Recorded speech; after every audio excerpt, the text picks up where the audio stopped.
Pues muy buenas tardes. Seguimos con nuestros actos culturales en la Biblioteca Antonio Garrido Moraga. Y hoy la verdad que es un placer, un lujo tener a Elia Barceló. Vamos a darle un fuerte aplauso a Elia, que estamos aquí.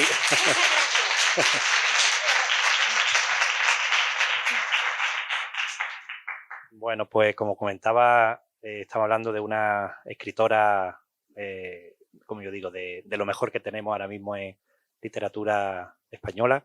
Elia ha sido traducida a muchísimos idiomas. La quieren, ella es ciudadana del mundo. Dice que vive en Austria, es decir, que viene de Austria hasta aquí en Alhaurín hoy. Es filóloga, trabaja en la Universidad de Innsbruck y es una ciudadana del mundo porque la quieren en Latinoamérica muchísimo. Es muy leída y la verdad que es un placer tenerla hoy aquí, junto con nuestra querida Cristina Consuegra, que como yo siempre digo, Cristina es de la casa. Está aquí con nosotros y la queremos muchísimo. Y la verdad que es siempre un lujo tenerla cerca, como amiga y como profesional, porque es una gran profesional. Y hoy con Elia seguro que vais a disfrutar.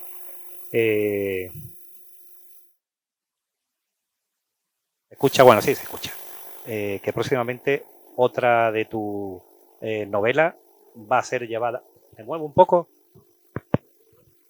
Sí, puede ser. Si me pongo por aquí, a lo mejor menos. Por aquí mejor. Que comentaba que próximamente para el 25, si no recuerdo mal, la siguiente novela que es llevada al cine con 2 pedazos de actores. Al secreto del orfebre, efectivamente. 2025. Con Mario Casas y Michelle Jenner. Bueno.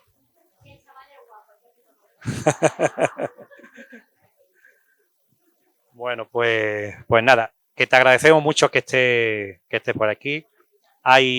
Tiene nueva novela, el año que viene sale la última de esa tetralogía que Santa Rita, efectivamente, y anunciarle, ya aprovecho rápidamente para comentarle pues las próximas actividades que tenemos aquí en la biblioteca. Este próximo miércoles tenemos el ciclo de Alhaurín y su historia, con una conferencia bastante interesante sobre arqueología local. Y el jueves tenemos de nuevo a Cristina con un personaje. El jueves 21 tenemos la primera de las conferencias del nuevo ciclo del MAE se mueve, del Museo de la Educación, con Victoria de Andrés, que es una profesora de la Universidad de Málaga, que acaba también de publicar libros, que se llama El seso injusto y que promete bastante esta conferencia. Ahora nos contará al final, Cristina, si le quería hacer alguna pregunta, que os adelante de qué va la historia. Pero bueno, hoy venimos con Elia Barceló y nada, muchas gracias. Te he dicho que siento mucho no poder quedarme, pero que encantado, seguro que sí. Encantado de que esté con nosotros aquí en Alhaurín de la Torre. Gracias. Bueno, decía que vamos a hablar de Santa Rita, que es la serie literaria que últimamente, el lugar en el que últimamente Elia Barceló nos ha metido a los lectores, a las lectoras. ¿Alguno de aquí se ha leído ya Santa Rita? Por aquí. La primera es maravillosa. A mí es un novelón. Y bueno, ahora iremos, porque yo le veo a esta serie un pelaje muy diferente dentro del noir mediterráneo, bueno, que es casi redundante decir noir mediterráneo, pero bueno, ahora también explicaremos un poco en qué consiste esto del noir y el noir mediterráneo, ¿no? Que, insisto, una cosa lleva a la otra en realidad. También hablaremos con ella sobre, bueno, es una autora de larguísimo recorrido, muy preocupada además por poner en valor en nuestro país la ciencia ficción, lo fantástico, que es un género particularmente rico además, yo creo que además amplía muchísimo los márgenes de la literatura, pero muy poco reconocido en nuestro país. Además de otras tantas novelas que ha publicado. Y bueno, bienvenida a Alhaurín de la Torre.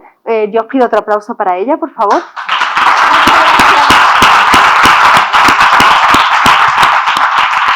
Aún no he hecho nada para ganármelo, lo tengo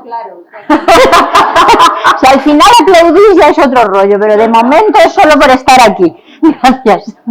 Bueno, yo quiero empezar, mira, precisamente antes de comenzar a adentrarnos en lo que haces en Santa Rita, que como toda autora de obra, toda autora o toda escritora de obra, al final una va condensando todo el aprendizaje que te concede la escritura, la lectura, pero antes habíamos nombrado el tema de que, bueno, casi todo el mundo llegamos a ti por esa preocupación que tú tienes por la literatura fantástica o la literatura de ciencia ficción, pero que es un género muy difícil en nuestro país, no tanto en otras literaturas o en otras, por ejemplo, pienso en lo anglosajón, ¿no?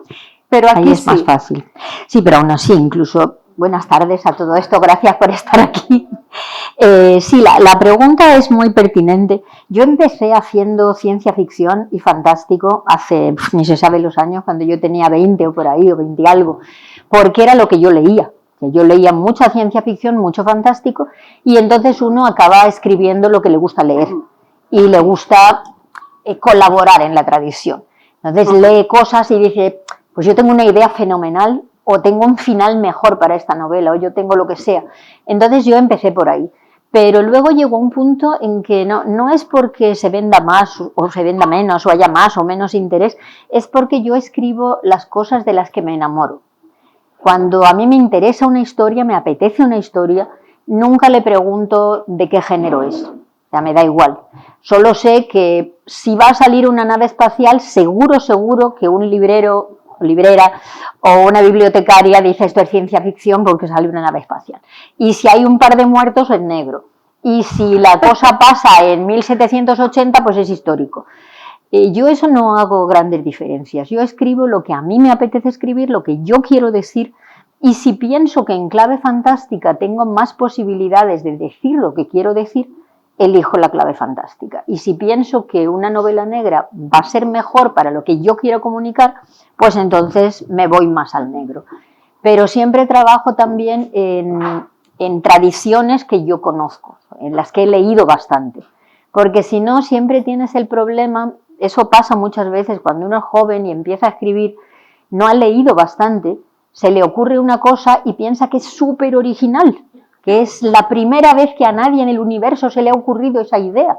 La escribes y todo el mundo te dice, hombre, está bien, pero se le parece a tal, a tal, a tal, a tal. Y entonces quedas un poquito en ridículo, ¿no? Entonces yo procuro enterarme bien de las tradiciones y cuando me apetece hacer algo fantástico lo hago y cuando me apetece hacer otra cosa, pues hago otra cosa. Antes acabas de decir que si hay muertos es negro. En general. En general. Si los ha matado alguien y si hay una investigación. Efectivamente, ¿no? Sí. Pero, claro, no es lo mismo, aunque lo pueda parecer, y ahora sí ya nos vamos adentrando en una cosa que puede parecer, claro, Santa Rita Muerte en Santa Rita, que es el primero de los títulos con los que ella nos da la bienvenida a esta serie literaria, es muy fácil de leer, es muy fácil de adentrarte en esa casa, en ese balneario, con todos esos personajes, la casa de las locas, ¿no?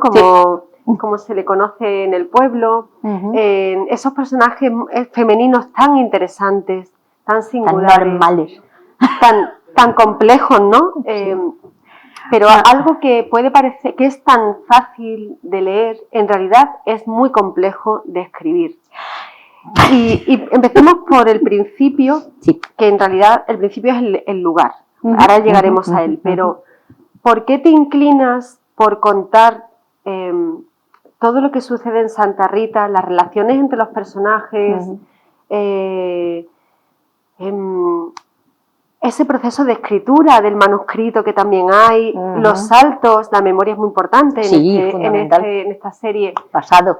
Efectivamente, porque cuentas el pasado desde el presente, ¿no? Y al revés también, ahora iremos hablando sobre ello, pero ¿por qué te inclinas por contarlo desde un noir, ¿no? Cuando nos llegan las cosas estas de prensa, noir mediterráneo, aunque el noir ya es mediterráneo en realidad? Sí, bueno, lo de las etiquetas, ya sabéis que las etiquetas son cosas que hacen los departamentos de prensa de las editoriales, luego los libreros, los bibliotecarios, todos los que tienen que colocar el libro en alguna parte y tienen que, digamos, ofrecérselo a las lectoras y lectores cuando uno va a buscar un libro y le dice, ¿qué quieres leer? Entonces uno dice, me apetecería ahora leer una criminal, ¿no? Y entonces te dicen, bueno, pues mira, de criminal tenemos esta, que hay mucha sangre y muchas tripas. Tenemos esta, que hay muchos envenenamientos entre señoras elegantes. Y entonces uno va eligiendo. Y el caso de Santa Rita, a mí lo que me pasó es que yo, primero, antes que Santa Rita, yo había estado escribiendo una que se llama La Noche de Plata, y que a lo mejor alguna de vosotras o vosotros la conocéis, que es una novela que sucede en Austria, donde yo vivo, sucede en Viena, yo no vivo allí, allí vive mi hija, pero conozco bien la ciudad, y es una novela muy negra, muy invernal, y que trata de un tema muy fuerte, que es delitos contra niños. Es una novela que yo siempre quise escribir, por eso, si uno no tiene ganas de cosas así como... Yo cuento con que mis lectores son personas inteligentes y con un par de detalles se organizan. No hace falta que yo esté ahí dando todas las explicaciones de por dónde sale la sangre y cuántos metros de tripa, eso no lo hago, ¿no? Pero vamos, el caso es que yo terminé La Noche de Plata en el confinamiento. O sea que se juntó todo. Y nos confinaron en Austria, yo no sabía cuándo nos iban a dejar venir a España. Por fin nos dejaron venir a España un 5 de julio. Y cuando yo llegué a mi tierra, yo soy de Alicante, de la zona de Elda, de Alicante, yo vi las palmeras y el cielo azul y las bugambillas y el mar y dije, mi próxima novela pasa aquí. Da igual de lo que sea, pero pasa aquí.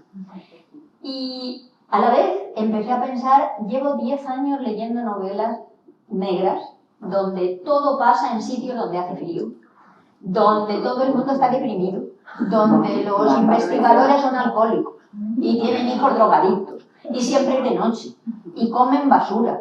Y dije, pero bueno, ¿pero por qué? O sea, en mi zona, coño, también matamos. O sea, quiero decir que si hay un departamento de policía, por algo será, ¿no? La policía no está todo el día tocándose las narices, también trabaja. Entonces pensé, bueno, pero son gente que hace su trabajo y cuando libra y se va a tomarse una paella con sus amigos. O sea, no están deprimidos, no son drogadictos, no son alcohólicos, son gente normal que hace su trabajo. Y bueno, entonces de todo eso fue surgiendo esta idea y de una tercera pata, digamos, que fue lo de lo mal que gestionamos la tercera época, el final de la vida de las personas. Todo el mundo sabemos que nos vamos a morir. Eso es lo único que tenemos clarísimo, clarísimo. Todo el mundo queremos hacernos viejos. Lo que no queremos es ser. Ser viejo no le apetece a nadie, pero hacerse viejo sí. Entonces todos hacemos como que, sí, bueno, ya llegará, pero no, a mí no, yo no. Y nos vamos dando cuenta de que tú también. Entonces pensé, bueno, ¿y si en lugar de vivir como vivimos ahora, que está cada uno solo en su casa, con una ayuda normalmente externa o en una residencia de ancianos, ¿no estaría bien que viviéramos en un sitio con una familia elegida, con un montón más de gente de todas las edades? O sea, no 4 abuelos que se reúnen para morirse juntos. Esa no era la idea que yo quería. Yo lo que quería era un sitio donde hay estudiantes, donde hay gente joven que va a tener un bebé, donde hay chicas que se han separado y están solas y tienen que criar a sus hijos y necesitan ayuda, donde hay mujeres de eso, de 20, de 30, 40, 50, 60, 70, 80, 90. Sofía tiene 92 años. O sea que yo he tratado de hacer una especie de utopía mediterránea donde de vez en cuando muere alguien. Y hay que ver quién lo ha matado. Mola, ¿no? En cada novela, no sé si era lo que me ibas a preguntar, pero en cada novela decidí hacer un homenaje a una tradición literaria. Por eso la primera, si habéis leído la primera, esta la habréis encontrado como muy rosa, muy alegre, sucede en primavera, es así muy mona, es una tradición Agatha Christie. Todos han tenido ocasión, todos han tenido motivo, ¿quién lo ha hecho? Eso era muy Agatha Christie. Pero en el verano cojo otra tradición y la novela de verano es muy tradición Colombo. Supongo que os acordáis, o Dexter para los más jóvenes. O sea, tú sabes desde el principio quién ha matado y por qué ha matado, y luego el resto de la novela, pues pasan cosas. Y la tercera es tradición Patricia Highsmith, sobre todo Ripley, y Daphne du Maurier. O sea, más manipulación psicológica, más oscura, menos mona y simpática que la primera. Esta cosa va bajando, ¿no? Y bueno, en la cuarta aún no os lo puedo decir, pero estoy en ello y saldrá en primavera. Y ya cierro las 4 estaciones, volvemos al pasado, sabemos qué pasó al principio de todo. Y ya dejarás Santa Rita. Y dejo Santa Rita, sí. Bueno, pues vamos a hablar del lugar de Santa Rita, el balneario, el espacio, porque como bien has explicado, quienes la hayáis leído, la luz, las flores, Sí. La alimentación, Sí, es la muy comida importante. Eso también hablaremos de ella, lo importante como cuentas, vas construyendo los personajes y las relaciones a través de lo que comen, ¿no? Los alimentos. Es que a mí me gusta comer. Sí. Y me gusta guisar. Y entonces encuentro muy, muy bonito que cocinen juntos, que coman juntos, que cada uno tenga sus manías y sus gustos. Cuando hacen algo especial, por ejemplo, cuando pasa algo especial y están mirando a ver qué vamos a servir mañana cuando celebremos tal cosa, ¿no? Bueno, y aparte que la cultura mediterránea, o sea, parte de nuestra historia la contamos a través de los alimentos. Es así. Por supuesto. Te quería preguntar por el balneario, o sea, por ese lugar que es bueno, tú creas también, estás hablando de la tradición literaria, también recoges en cierto modo una tradición literaria que yo creo que está en España sí se ha narrado, se ha explotado, ¿no? Narrativamente, pero los espacios ficcionales, la creación de lugares ficcionales es algo que, por ejemplo, en Latinoamérica lo tienen muy interiorizado, ¿no? También pienso en Faulkner, ¿no? Que también creó Jonah Patagua, yo nunca sé si digo bien Es un nombre indio. Por eso yo nunca sé si lo digo bien. Digo Faulkner y ya, bueno. Sí, lo sabemos. Pues eso, ya, ¿no? Por lógica. Condo. Pues, efectivamente. Qué más fácil de decir. Sí. Y te quería preguntar por eso, porque es muy bonito también, no solamente sobre cómo trabajas el género negro, según los diferentes tipos de categorías, de relatos o de formas de narrar, y esas categorías que hay dentro del género negro, sino que también creas ese lugar ficcional a partir del cual surge todo, ¿no? Sí. Sí, eso es algo que a mí me hizo muchísima ilusión, porque yo Santa Rita lo veo, o sea, yo lo tengo clarísimo, yo sé dónde está todo, yo sé cómo llegar a todas partes, yo conozco perfectamente el jardín, sé lo que plantan en cada sitio, porque a mí me gusta mucho la idea del jardín. O sea, no es que lo esté haciendo, digamos, de manera simbólica con lo del jardín del Edén y todas estas cosas. Se puede leer así si uno quiere, pero no tiene que ser. Es que a mí me gustan los jardines. Y a mí me gustan las plantas y las flores, y me gusta tocar la tierra, me gusta plantar cosas. Y no me gusta que se me mueran, pero comprendo que forma parte de lo natural, que a veces plantas algo y lo riegas y lo cuidas y luego va y se te muere y te da mucha pena y lo pasas muy mal y dices, pues habrá que plantar otra cosa porque está claro que aquí bajo la sombra del pino esto no funciona. Entonces yo quería crear un jardín, es que suena así un poco cursi si lo digo, pero un jardín para regalároslo. O sea, un jardín donde podáis pasearos y perderos y disfrutar de estar allí en todas las estaciones del año. Porque casi todos los extranjeros que vienen a nuestra zona, Alicante, Málaga, todo esto, lo que les gusta es el verano y la primavera y el buen tiempo. Vienen aquí por el buen tiempo. Pero el otoño también es precioso y el invierno también es precioso. Y no hay que buscar siempre lo que no hay en cada momento. Uno puede disfrutar de lo que hay. Y entonces estoy tratando de mostraros eso y de ofreceros un sitio donde podáis encontrar cosas y pasear. Y decir, pues ahora nos vamos a ver la floración de la mimosa, que están a punto de estallar, ¿no? O en algún momento florecerán los almendros. O ahora nos vamos al jardín japonés a sentarnos un rato allí, junto a la gran piedra en medio de la arena que finge olas, ¿no? A mí me gusta mucho el jardín. Y entonces eso es un elemento, no es un elemento, es un personaje más. Jardín en Santa Rita es uno más. Y el balneario, porque era un antiguo balneario, claro que eso también es muy importante, porque además ya te permite esa basculación que vas haciendo entre lo que está sucediendo en esa comunidad, en esa, bueno, ahora, que es muy bonito porque es verdad que ella plantea, bueno, otra manera de estar en el mundo, a través de otros cuidados, otros afectos, que es muy bonito y que es verdad que concede mucha esperanza en un mundo que cuando miramos al otro lado de la ventana hay de todo salvo esperanza. Sí, esto de hecho es una utopía, pero es que me gustaría que fueras. Bueno, yo no la veo tan utópica, pues no la veo tan utópica. Sí, en Origen Santa Rita, yo claro, cuando empecé a plantearme la novela, yo necesitaba un sitio que fuera muy grande, porque si iban a vivir 40 y tantas personas en comunidad, pero con intimidad, necesitaban mucho espacio, porque cada uno tiene que tener su espacio y luego lugares comunes y un gran jardín.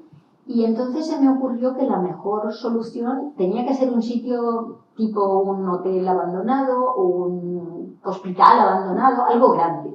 Y entonces es cuando se me ocurrió la idea en Origen de la familia Montagut, que fundan, en 1862, fundan un balneario de talasoterapia.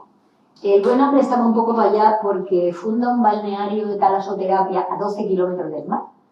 Era donde él tenía los terrenos, era lo que había.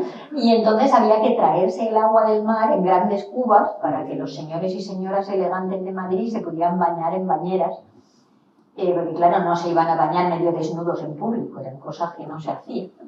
Entonces, en Origen, aquello era un balneario, luego cada generación ese balneario fue pasando al primogénito, que siempre era un médico, era un psiquiatra, que en aquella época se llamaban alienistas, y luego de balneario pasó a ser sanatorio para enfermedades mentales femeninas, pero muy elegante, muy guay.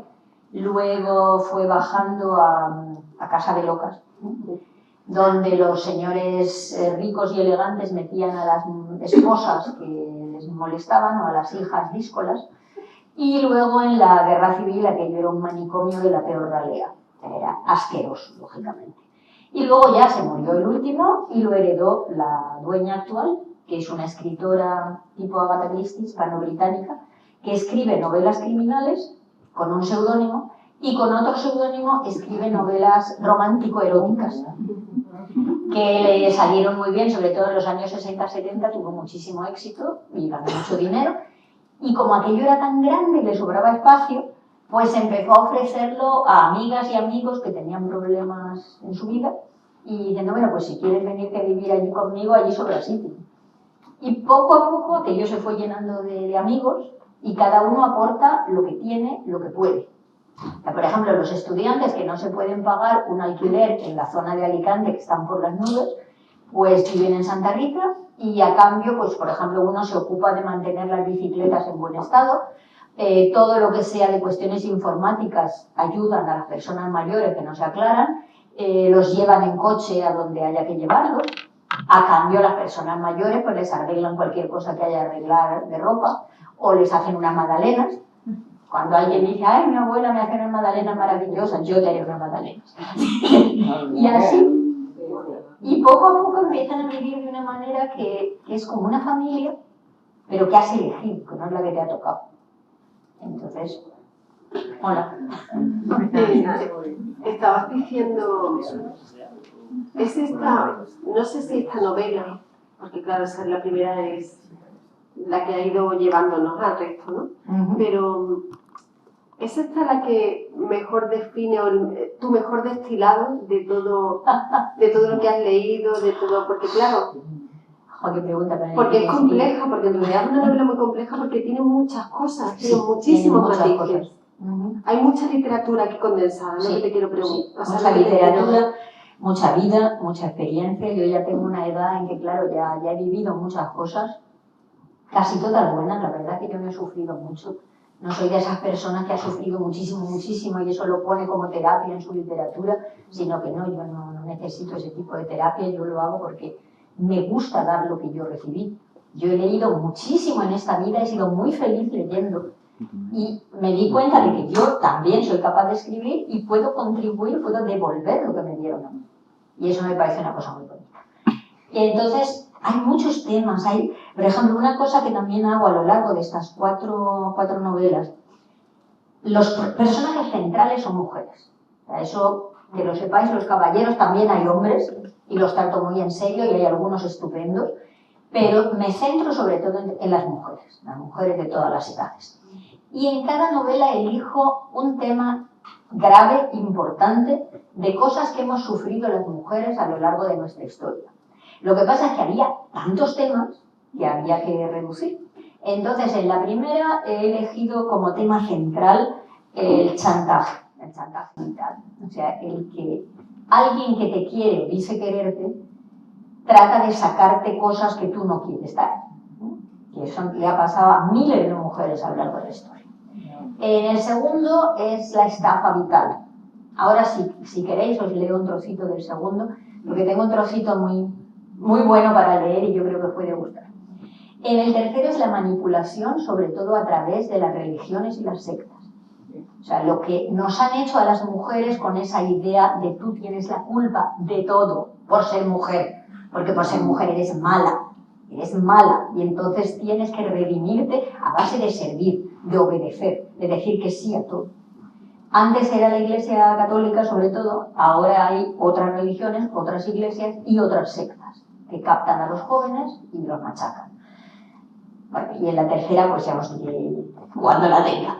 Pero que tuve que elegir eso, cuatro cosas gordas que le han hecho a las mujeres, nos han hecho a las mujeres a lo largo de los tiempos, y otros temas adyacentes, ¿no? Y casi siempre hago un contraste entre lo que está pasando en la historia de la actualidad y una historia de la generación, cada vez una generación más atrás. En la primera hablamos de la juventud de Sofía, que ahora tiene 90 años, en la segunda de la juventud de su madre, en los años 30, en la tercera de la juventud de la abuela, en los años 16, y en la que estoy ahora, estoy en 1856-62, o sea que cada vez voy una más para atrás.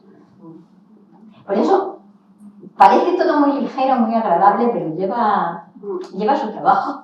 La escritura, obviamente, bueno, la escritura en Santa Rita también es esencial porque, bueno, el personaje que, digamos, del que nace esa comunidad, esa idea de comunidad, es escritora, es decir, hay un manuscrito también por aquí, ¿no? Que, bueno, vamos a ir a... Siempre hay manuscritos secretos. Y entonces, la escritura también es algo vertebrador, ¿no? Sí. Que vertebra toda la historia que está en Santa Rita y por este tema también es una manera de ordenar el mundo. Sí, en totalmente. realidad, ¿no? Totalmente, tienes toda la razón. Porque pensad que de hecho lo único que queda es el recuerdo. O sea, lo que tú eres es lo que tú recuerdas de tu vida, de ti mismo. Cuando una persona empieza a perder la memoria, y eso por desgracia pasa mucho porque ahora se vive mucho tiempo, y hay, por desgracia, muchas personas que a partir de cierto momento de su vida empiezan a perder recuerdos. Cuando pierdes los recuerdos, te pierdes a ti, tú ya no eres tú.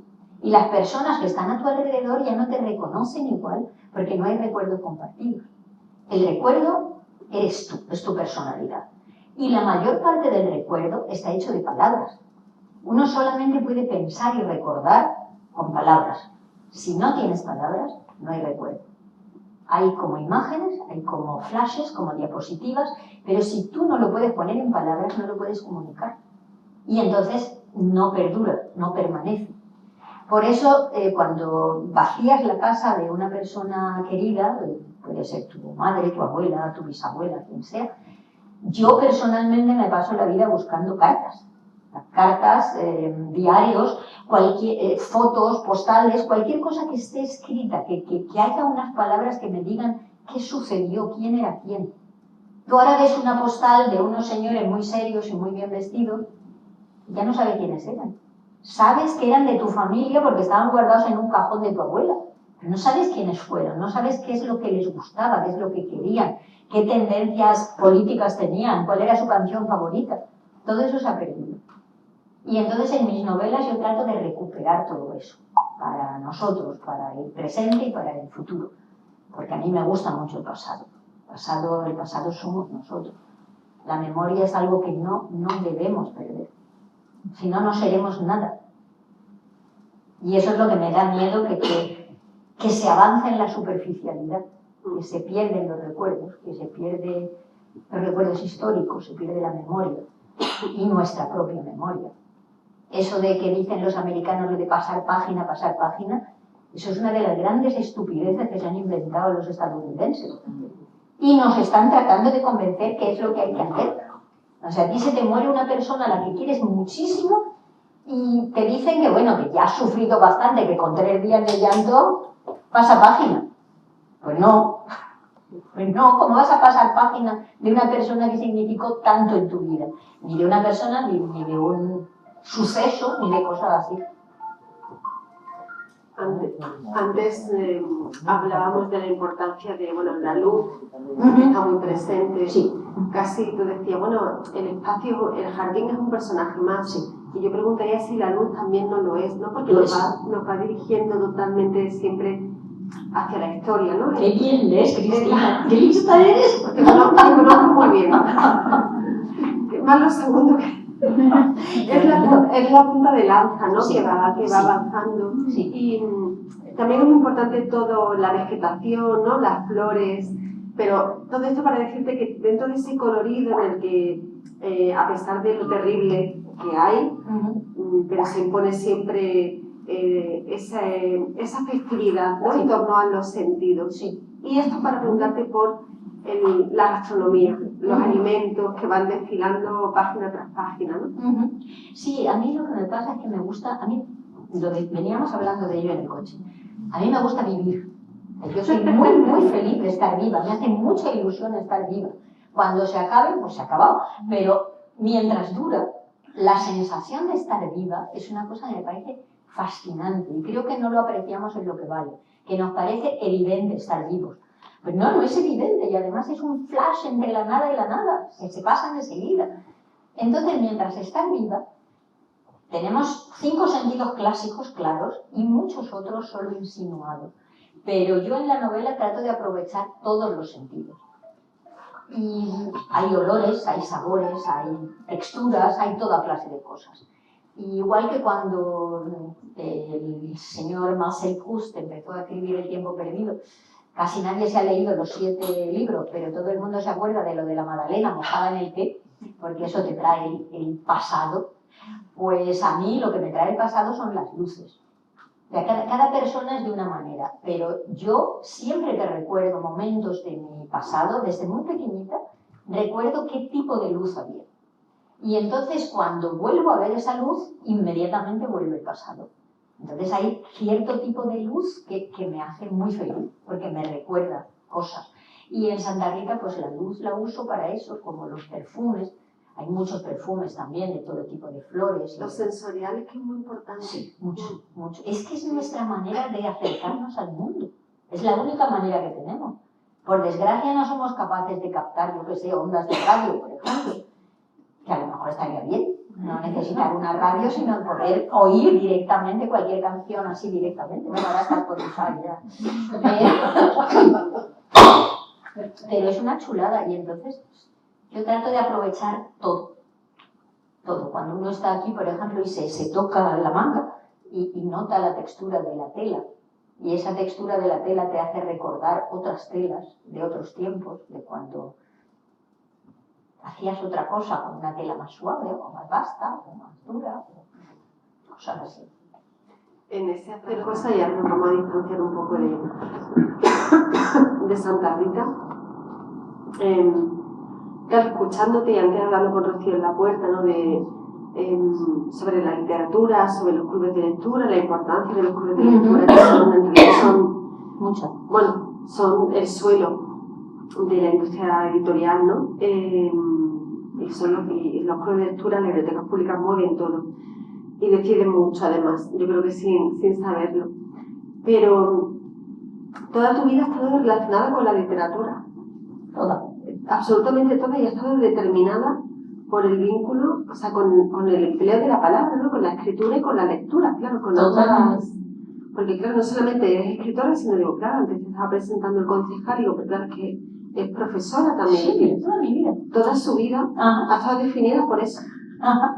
Sí, es algo que no te creas, me di cuenta hace relativamente poco, no sé, 10, 12 años, que me di cuenta que de verdad prácticamente desde que nací. Lo que tú dices fue definitorio. Mi madre me enseñó a leer a los 4 años, porque yo era la única niña de momento, no tenía hermanos, no tenía primos, no tenía nada, luego sí, luego ya vinieron un par. Y mi madre, con el miedo de que me aburriera, pues ella me leía muchos cuentos en voz alta y yo me aprendía los cuentos de memoria.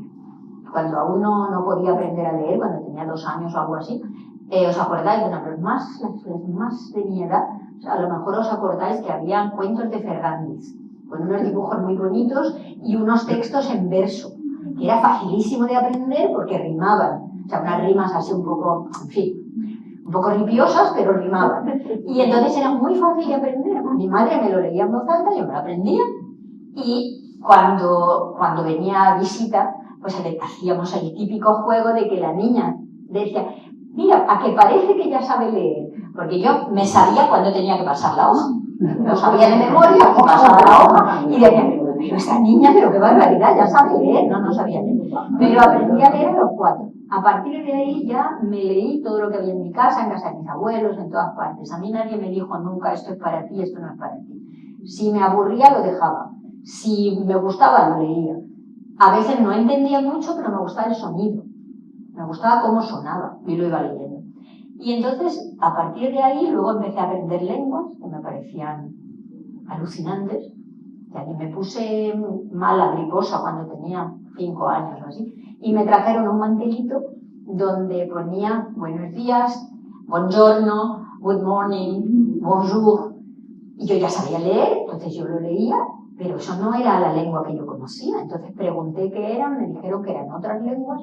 Y en ese momento me di cuenta, ¿qué cosas? Se puede decir lo mismo con otros sonidos. ¿Qué cosa más curiosa? Entonces empecé a aprender lenguas. Y así poco a poco, luego pues la literatura fue siempre mi refugio, mi santuario, mi alegría, mi escapatoria, todo. Hasta ahora. Y en ese hasta ahora, ya voy aquí yo, curiosidad absoluta, lo mismo.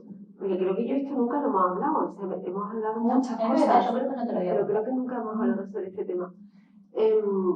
Claro, cuando se establece una relación tan de largo recorrido, tan firme, tan consolidada, ¿no?, con la literatura, sí. Algo que es muy difícil de mantener en la persona que escribe es la curiosidad. No, eso no es problema.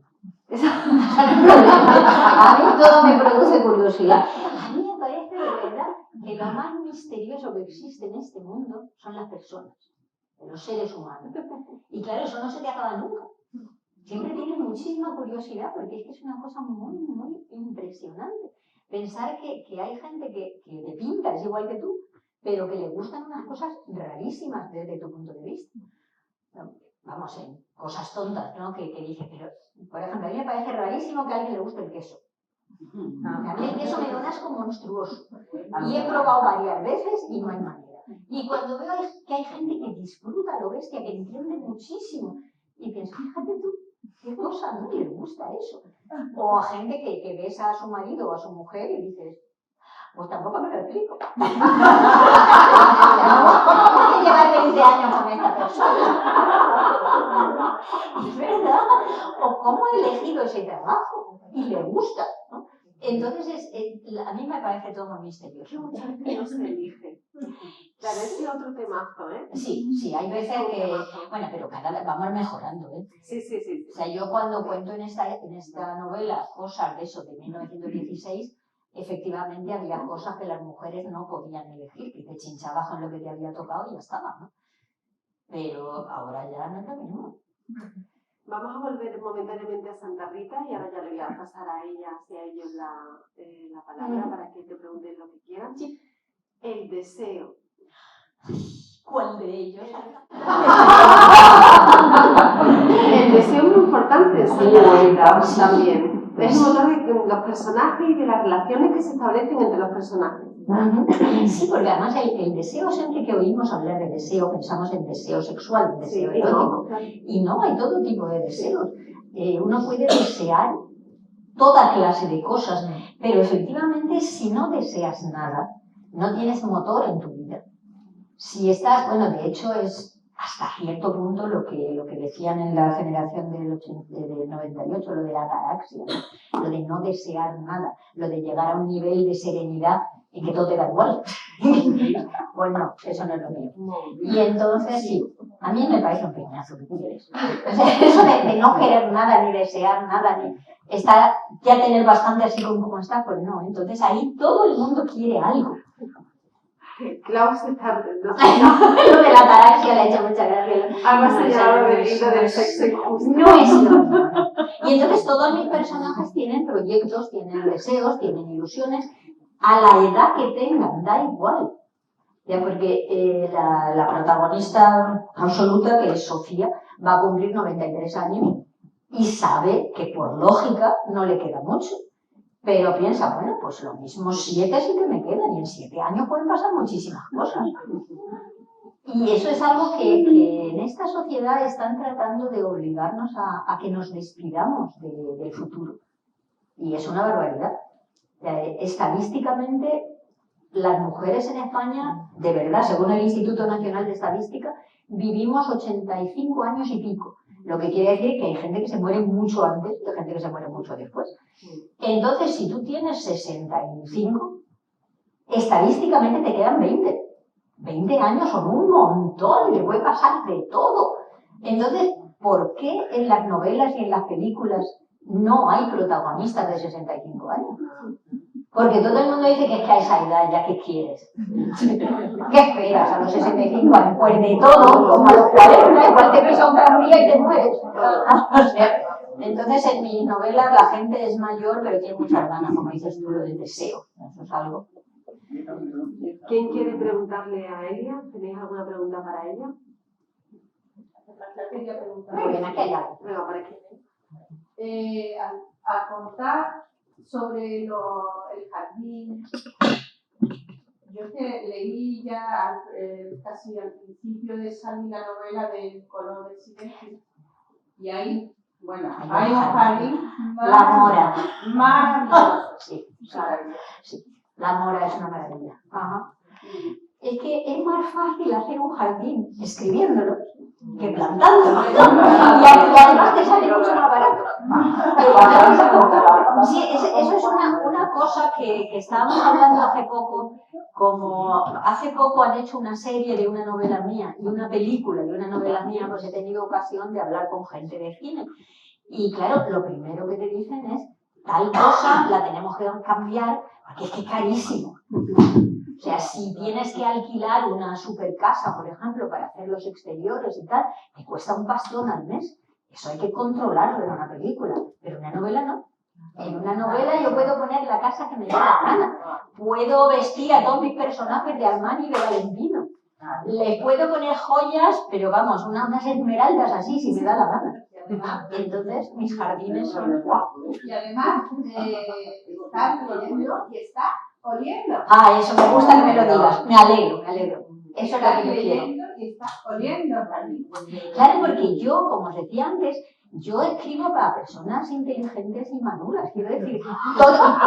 Bueno, suena fatal, ya lo sé. Tampoco voy a decir yo escribo para tontos. Hay algunos escritores que sí que da la sensación de que sí. Pero bueno, no voy a entrar en ello. Pero que yo juego con la experiencia de mí. Yo juego con la experiencia de quien lee. O sea, si quien está leyendo sabe cómo huele un jazmín, pues yo solamente con un par de toques, yo estimulo la memoria de mi lectora o de mi lector y de repente huele a jazmín. Si esa lectora nunca en su vida ha olido un jazmín, pues lo tiene más difícil, claro, porque a ver cómo le explicas cómo huele un jazmín. Ese, por ejemplo, es un ejercicio que se hace mucho en cursos de escritores. O sea, explica cómo huele el café. Todos sabéis cómo huele, ¿no? Pues muy bien, pero bueno, el jazmín también huele muy bien, pero muy distinto al café. O sea, ¿cómo puedes explicar tú cómo huele al café sin explicarlo? Pues lo único que puedes hacer es dar toques de asociación. Entonces el café huele igual de bien, yo que sé, que el pan recién hecho. Huele al principio del día, al principio de la vida, a despertarte, a estimular tus ganas de vivir. así vas funcionando. Y entonces con esos pequeños toques, la persona que lee pone su propia experiencia y de repente al libro le pasa... ¿Os acordáis de los libros estos que se le regalan a los pequeños? Que abres la hoja y se levanta el castillo. Pues es eso. O sea, si está bien escrito y contactas con tu lector, cuando está leyendo una cosa, de repente se abre y se pone de pie, se pone en 3 dimensiones. Eso es lo que uno tiene que intentar. Que no sea plano, que no sea soso. Que hay novelas en que pasan muchas cosas, pero cuando te fijas en los personajes no tienen ningún tipo de profundidad. Sabes de qué color tienen los ojos, que no sirve para nada, pero no tienen ningún tipo de profundidad. Y bueno, eso trato de hacer. Y por aquí había una pregunta. Bueno, yo estoy viendo la... Espera, te llega el artículo. Está llegando. Si no la tele no puede recoger. No, digo que estoy leyendo La soga de cristal. Ah, Y me está encantando. ¡Ay, qué bien! Está ¡Qué bien! encantando. ¿Pero has leído los Pero anteriores? el jardín está abandonado. Es que el jardín es otoño, el El jardín jardín no ha es crecido lo mismo. mucho, ese pico se ha puesto enorme. El jardín no es igual y además eso luego encuentran, eso no se puede decir, pero encuentran algo que no sabían que tuvieran. Es que empieza por ese y me falta lo otro. Si me permitís, os voy a leer una cosita, lo que os he dicho antes, porque creo que es una forma de enamores que matan. ¿Me lo pasas? A ver si encuentro lo que yo quiero, porque no me acuerdo nunca de los números de las páginas, pero sé lo que quiero.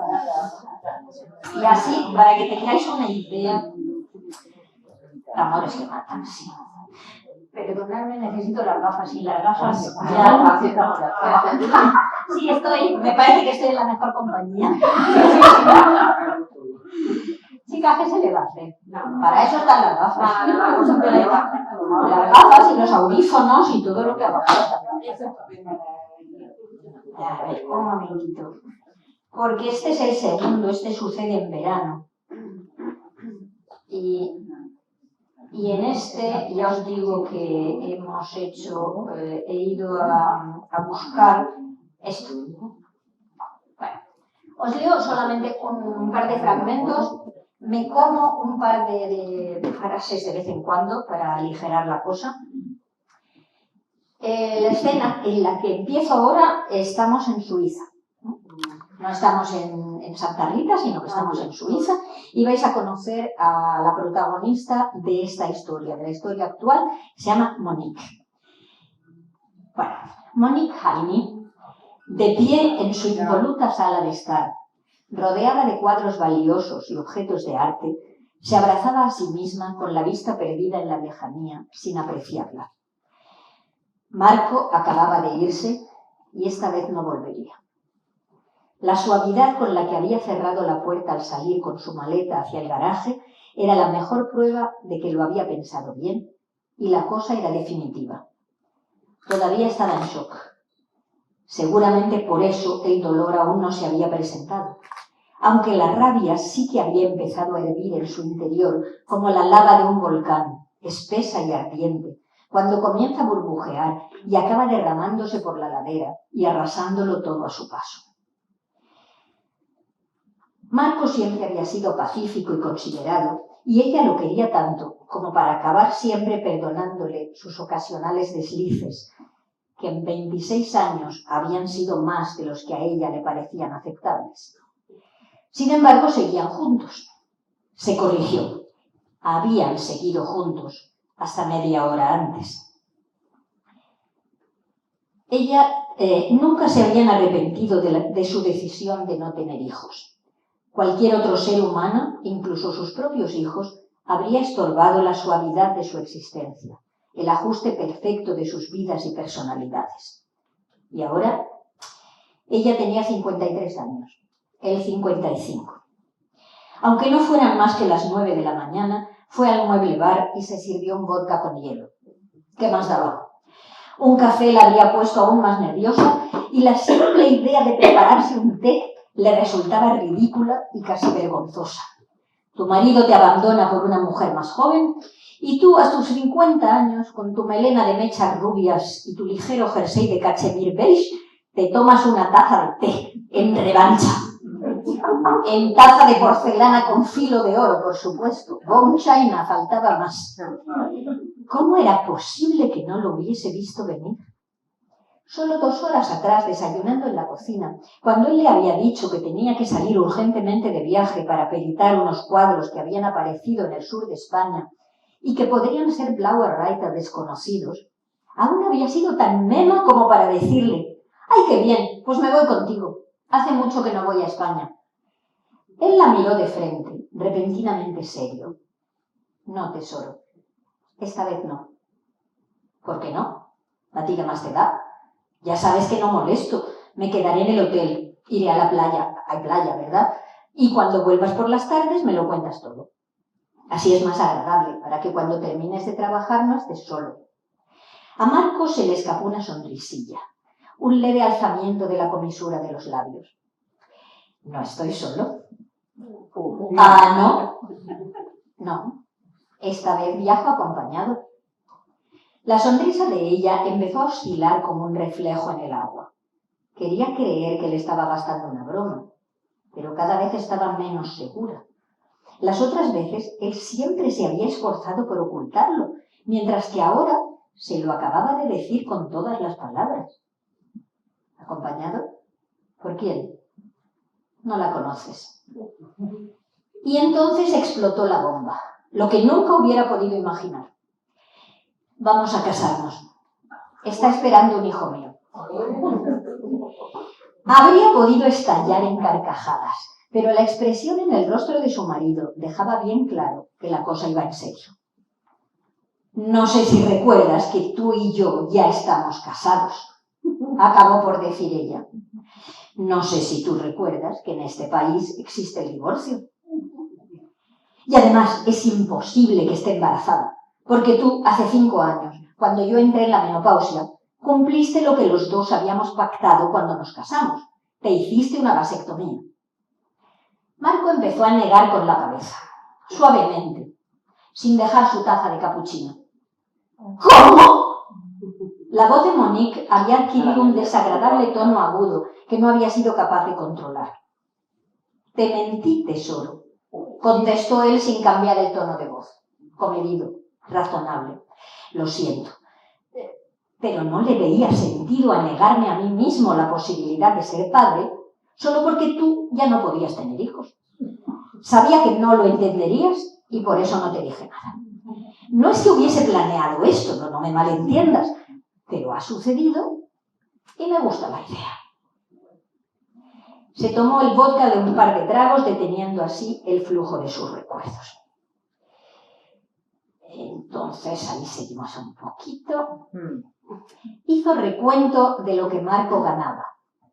Mujer joven, hijo o hija, la casa, el BMW que ella le había regalado y que estaba solo a su nombre, la cátedra, el prestigio, los peritajes constantes que le aportaban casi más dinero que el que ganaba en la universidad. Quizá quisiera incluso quedarse en la galería. La había timado. No era solo que se hubiese enamorado de otra, que le hubiese mentido con lo de la vasectomía, que por trabajar con él, para él, ella no hubiese podido tener una carrera propia. Era que toda su vida había sido una estafa y ahora se lo había quitado todo. No pensaba consentirlo. De todas formas, se iba a quedar sin nada de lo que hasta ese momento había sido su vida. Era justo que a él le pasara lo mismo. Con un espasmo de dolor físico, tomó la decisión definitiva. Iba a matar a su marido. Ahora solo tenía que decidir cómo.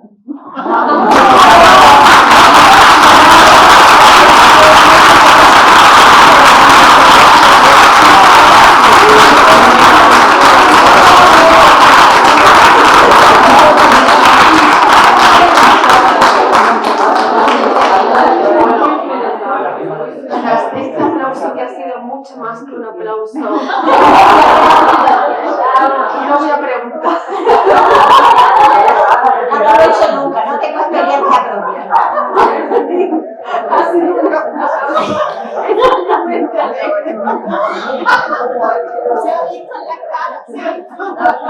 Sí.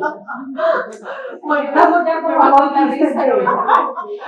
Ya veréis que en las novelas en la actualidad solo mueren hombres. Es que me he cansado de que maten mujeres, chicos.